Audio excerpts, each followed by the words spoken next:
La première manipulation, qui est peut-être aussi l'une des plus importantes, est la sélection. Dans le traitement de texte, il y a un grand principe qui consiste à d'abord sélectionner l'élément que l'on souhaite modifier, transformer, puis lui appliquer la transformation désirée.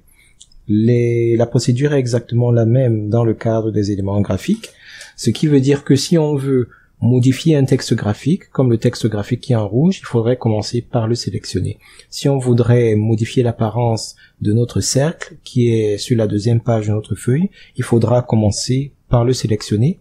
Idem pour l'image qui est en tout début de notre document. La sélection est l'une des opérations les plus importantes, mais c'est également l'une des opérations les plus simples. Il suffit de se positionner au-dessus de l'objet et de cliquer sur lui.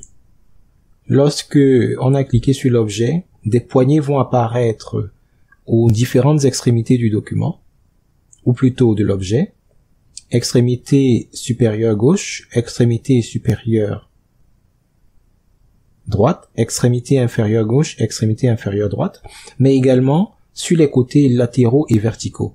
Donc, à gauche, à droite, au-dessus et en dessous.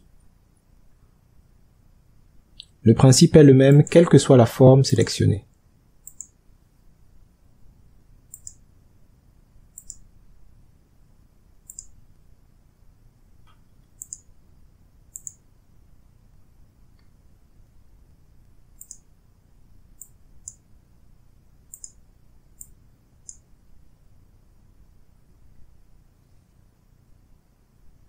Dans certains cas, si la résolution n'est pas assez grande, il peut être intéressant d'augmenter le zoom pour être sûr de se placer au-dessus de l'objet avant de le sélectionner.